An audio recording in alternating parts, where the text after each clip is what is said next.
ATS guide চ্যানেলে তোমাদের সবাইকে ওয়েলকাম। তো এখানে আমরা কিন্তু প্রতিনিয়ত বিভিন্ন রকম TET exam, primary, upper primary বা সিটেট এর জন্য কিন্তু প্রতিনিয়ত pedagogy class, science class, math class, subject wise যে পেডাগোগি আছে তার ক্লাস আমরা নিয়মিত এখানে করাচ্ছি। সায়েন্সের ক্লাস এখানে কিন্তু এক ম্যাডাম করান। তো যারা এইসব পরীক্ষার জন্য প্রিপারেশান নিচ্ছ আর যারা নতুন এখানে, তারা কিন্তু অবশ্যই সাবস্ক্রাইব করে বেল আইকনটা অল করে রাখবে, তাহলে তোমাদের কাছে নোটিফিকেশান চলে যাবে, নিজেদের সুবিধা মতো দেখে নিতে পারবে। তো আমরা দেখো লাস্ট ক্লাস শুরু করেছিলাম টিচিং মেথড নিয়ে। প্রত্যেকটা ক্লাসে আমি দুটো করে টিচিং মেথড আমি এখানে করিয়ে দিচ্ছি। আগে দুটো ক্লাস দেওয়া আছে দেখবে টিচিং মেথডের উপরে, সেখানে আমরা দুটো করে 4টে মেথড আমরা আলোচনা করে দিয়েছি। আমরা প্রত্যেকটা টপিক প্রথমে ডেসক্রিপটিভ এখানে ক্লাস দিয়ে দিই, তারপরে গিয়ে তার এমসিকিউ সিরিজ নিয়ে আসি। তো এভাবে এখানেও টিচিং মেথড নিয়ে কিন্তু এই যে ক্লাসগুলো আছে এগুলো কমপ্লিট হওয়ার পরে এমসিকিউ সিরিজ চলে আসবে। তো এখানে খুব সুন্দরভাবে ডেসক্রিপটিভভাবে গুছিয়ে কিন্তু খুব সুন্দর ক্লাস করানো হয়। তো যারা নতুন তারা অবশ্যই ক্লাসগুলো দেখবে, সাবস্ক্রাইব করে রাখবে আর প্রতিনিয়ত ক্লাসগুলো করতে পারবে তাহলে এখানে। তো চলো আজকে দুটো মেথড করাবো, একটা হচ্ছে প্রকল্প পদ্ধতি বা প্রজেক্ট মেথড, আর একটা ডাল্টন মেথড, ঠিক আছে। তো প্রকল্প পদ্ধতি এখানে দেখবে আমি মোটামুটি তোমাদেরকে বাইলিঙ্গুয়াল করে দিয়েছি, কারণ অনেকে কিন্তু এখন সেন্ট্রাল এক্সামগুলো দেয়, সিটেট বা আদার স্টেটের যে টেটগুলো হচ্ছে সেগুলো দেয়। তো তাদের সুবিধার্থে এখানে আমি বাইলিঙ্গুয়াল করে দিয়েছি, ইংলিশটা যদি কারোর দরকার হয় দেখে নিতে পারো। তো প্রকল্প পদ্ধতি কী জিনিস, আর একটা কথা, যারা আমার সঙ্গে সবসময় যুক্ত থাকতে চাও বা মোটামুটি এখানে যে ক্লাসগুলো করাই তার নোটও আমি কিছু দিয়ে দিই, সেগুলো পেতে চাও, তো আমার হোয়াটসঅ্যাপ নাম্বার এখানে আছে দেওয়া, এই নাম্বারে মেসেজ করো, আমি তোমাদেরকে আমার গ্রুপে অ্যাড করে দেবো। তো চলো,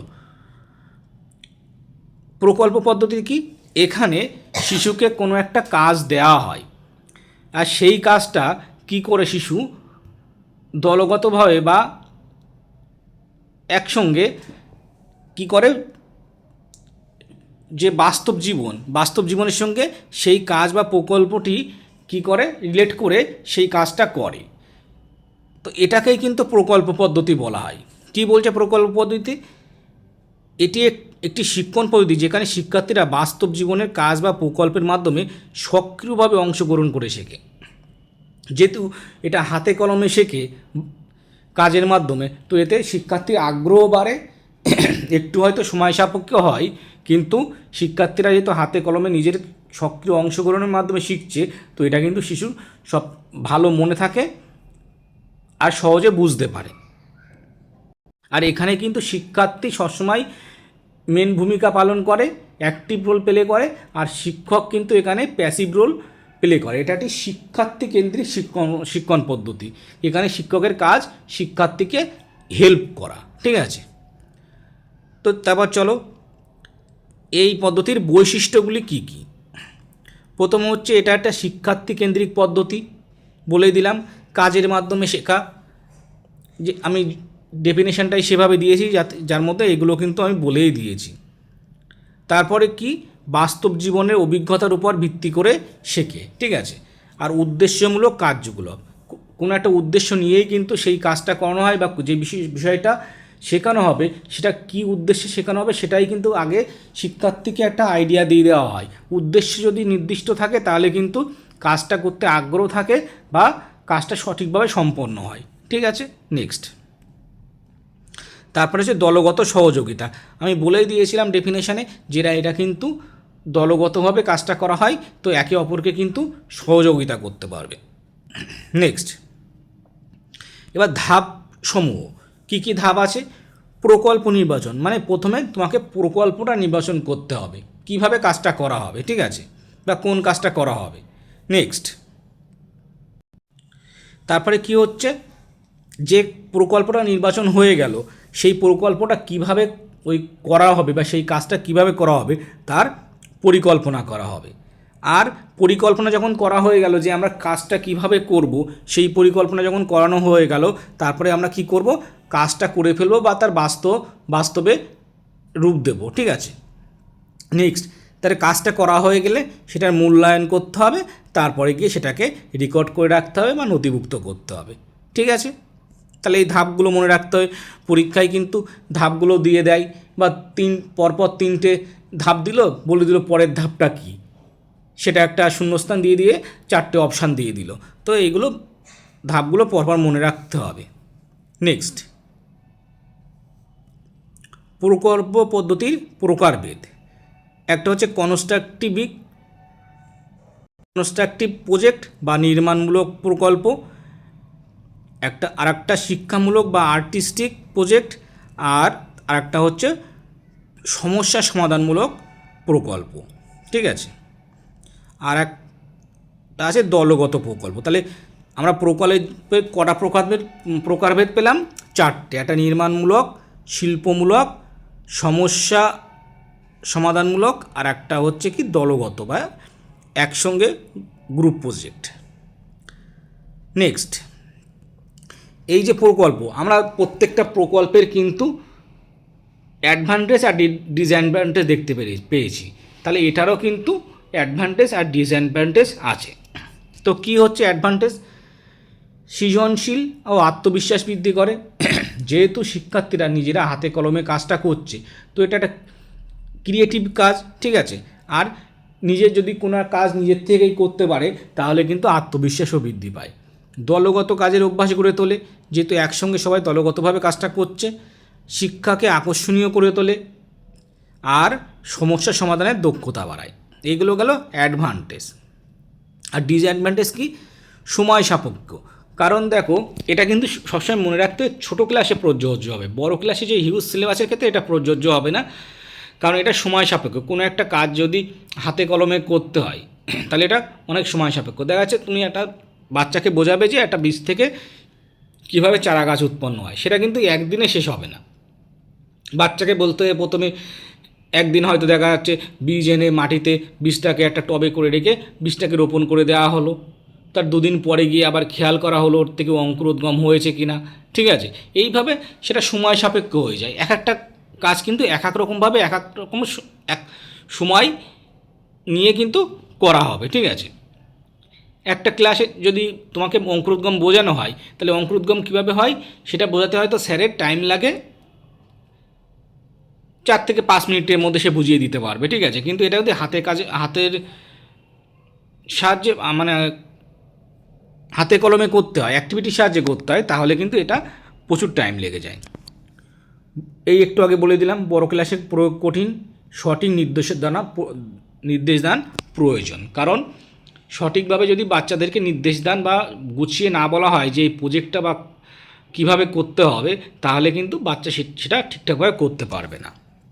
তারপরে এটাও বলতে পারো এটা খরচ সাপেক্ষ, কারণ এর সঙ্গে যে উপাদানগুলো লাগে, ম্যাটেরিয়ালগুলো লাগে, সেগুলো কিনতে গেলে অনেক খরচ সাপেক্ষ হয়ে যায়, ঠিক আছে। উপযুক্ত ম্যাটেরিয়াল থাকে না কোনো স্কুলে, এটাও হতে পারে। অনেকগুলো ডিসঅ্যাডভান্টেজ আছে। এবার রোল অফ টিচার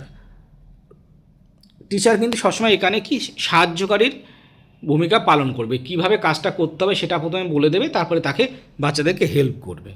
নেক্সট, উৎসাহদান আর মূল্যায়নকারী, ঠিক আছে। আর শিক্ষাগত গুরুত্ব কী আছে এর? প্রকল্প পদ্ধতি শিক্ষার্থীর বৌদ্ধিক, সামাজিক, মানসিক সর্বাঙ্গীন বিকাশ ঘটায়। তাহলে এইগুলো মোটামুটি আমরা এই প্রজেক্ট পদ্ধতিটা কী জিনিস তাই সেটা সম্পর্কে কিন্তু আমরা ডিটেলসে জেনে গেলাম, ঠিক আছে। আর একটা ইম্পর্টেন্ট জিনিস যেটা কিন্তু পরীক্ষায় দেয়, সেটা বলতে ভুলে গেছি, সেটা একটু দেখে নেবে। এটা কিন্তু এই যে প্রজেক্ট পদ্ধতি, এটার কিন্তু প্রবর্তক ছিলেন কি WH কিলপ্যাট্রি, ঠিক আছে। এটা একটু মনে রাখবে, কারণ পরীক্ষাও দেয় যে প্রজেক্ট পদ্ধতি কে প্রবর্তন করেন। তাহলে আমরা প্রজেক্ট পদ্ধতিটা শিখে গেলাম। এবার একটু ডাল্টন মেথডটা দেখে নিই। দেখো, ডাল্টন মেথড নিয়ে চলে এসেছি, ঠিক আছে। এই ডাল্টন মেথডের প্রবর্তক কে ছিলেন? হেলেন পারখাস্ট, ঠিক আছে। ডাল্টন মেথড ইনিই প্রবর্তন করেন। আর এই ডাল্টন মেথডে কি শিক্ষার্থী কিন্তু নিজের গতিতে নিজের মতো করে কাজ করবে, শিক্ষক শুধু কি করবে তার সহায়কের ভূমিকা পালন করবে বা গাইডের ভূমিকা পালন করবে। সে শিক্ষার্থীকে কিভাবে কাজটা করতে হবে তার ইনস্ট্রাকশান দেবে, ঠিক আছে। এটা গেল ডাল্টন মেথড। দেখো এখানে আরও লিখে দেওয়া আছে ভালো করে, ডাল্টন পদ্ধতি একটি শিশুকেন্দ্রিক শিক্ষণ পদ্ধতি যেখানে শিক্ষার্থীরা নিজস্ব গতিতে কাজ করে দায়িত্ববোধ স্বাধীনতার মাধ্যমে শেখে। এবার এর উৎপত্তিটা কোথায় হয় দেখো, এটা একটু জেনে রাখবে। ডাল্টন পদ্ধতি 1920 সালে আমেরিকার ম্যাসাচুসেটসের ডাল্টন শহরে হেলেন পারখাস্ট প্রবর্তন করেন। তো এখানে কোন শহর এটা মনে রাখার কোনো তেমন দরকার নেই, কে প্রবর্তন করেন এটাই ইম্পর্টেন্ট। পরীক্ষায় অনেক সময় দেয় যে এই কোন মেথডটা কে প্রবর্তন করেন। তো আগে প্রজেক্ট মেথডটা বলে দিয়েছিলাম কিলপ্যাট্রিক, আর এখানে কিন্তু ডাল্টন মেথডটা হেলেন পারখাস্ট, এটা মনে রাখবে। নেক্সট, এই যে ডাল্টন মেথডটা তার মূল নীতিগুলি কী কী? শিক্ষার্থীরা কাজ বেছে নেওয়া এবং সম্পন্ন করার স্বাধীনতা পায়। তারপরে শিক্ষার্থীরা সহযোগিতা ও দলগত কাজের মাধ্যমে শিখবে। নেক্সট, শিক্ষার্থীরা নিজের শেখার দায়িত্ব নিজে নেয়, মানে মেনলি এখানে শিক্ষার্থী সব কাজ নিজেই করবে, আর শিক্ষক কী করবে, যদি শিক্ষার্থীদের কোনো সমস্যা হয় বা কোনো কাজ করতে সমস্যা হয় তখন সেটাকে হেল্প করবে, কিভাবে ওটা সম্পন্ন করতে পারে সেটা।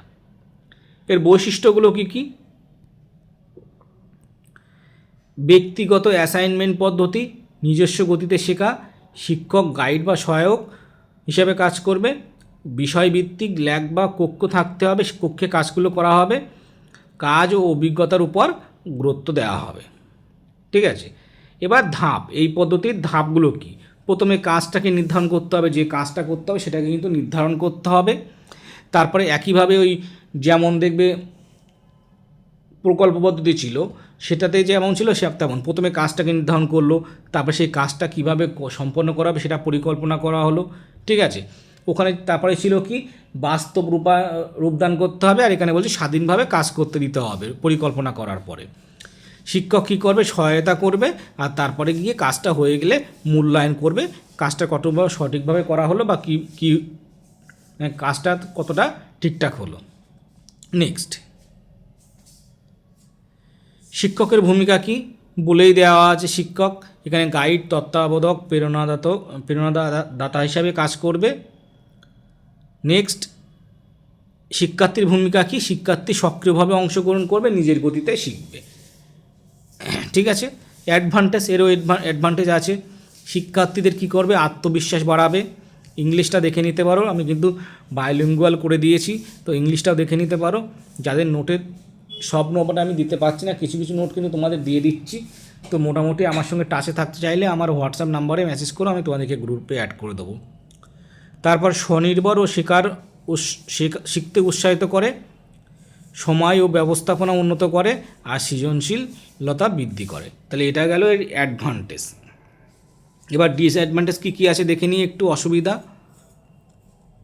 সব শিক্ষার্থীর জন্য উপযোগী নয়, দক্ষ শিক্ষক প্রয়োজন, মানে এই প্রক্রিয়াটা সম্পন্ন করার জন্য একটা দক্ষ শিক্ষক প্রয়োজন, যে সেই কাজটার কীভাবে বাস্তবায়িত করতে হবে সেটা শিক্ষার্থীকে বোঝাতে পারবে, কাজটা করতে করতে কোনো সমস্যা হলে সেটার হেল্প করতে পারবে। এটা কিন্তু বড় ক্লাসে পরিচালনা কঠিন, কারণ এটা অনেক সময় সাপেক্ষ, ঠিক আছে। নেক্সট, শিক্ষাগত গুরুত্ব কি? ডাল্টন পদ্ধতি শিশুকেন্দ্রিক শিক্ষা সমর্থন করে, স্বাধীন চিন্তা ও সমস্যা সমাধানের দক্ষতা গড়ে তোলে। তাহলে এটাই গেল ডাল্টন মেথড। তাহলে আমরা আজ এই ক্লাসে দুটো মেথড শিখে নিলাম। এইভাবে কিন্তু আরও প্রায় 5-6টা মেথড আছে, সেগুলো আরও বাকি প্রত্যেকটা ক্লাসে আমি দুটো দুটো করে দেবো, দিয়ে তারপরে কিন্তু আমি MCQ সিরিজ নিয়ে আসবো। কারণ এখানে দেখো আমাদের সামনে টার্গেট যেটা ছিল আপার প্রাইমারি বা প্রাইমারি, তার নোটিফিকেশান কিন্তু এখনও আসেনি। তো আমাদের কাছে সময় আছে, আমরা ক্লাসগুলো যতটা পারি ডিসক্রিপটিভভাবে করে রেখে ভালোভাবে প্রিপারেশান নিয়ে রাখবো, যাতে নোটিফিকেশান আসলে আরও এর উপরে নতুন নতুন কোশ্চেন সিরিজ বা প্রিভিয়াস ইয়ার কোশ্চেনগুলো সলভ করতে পারি, আর প্রিপারেশানটা খুব ভালো হয়। কারণ প্রিপারেশান খুব ভালো না হলে কিন্তু এখনকার দিনে কী হচ্ছে, কম্পিটিশান যে পরিমাণে বেড়ে গেছে, তো চাকরিটা পাওয়াটা মুশকিল। তো সঙ্গে থাকো, যারা নতুন এসে অবশ্যই সাবস্ক্রাইব করে দেবে। নেক্সট ক্লাসে দেখা হচ্ছে।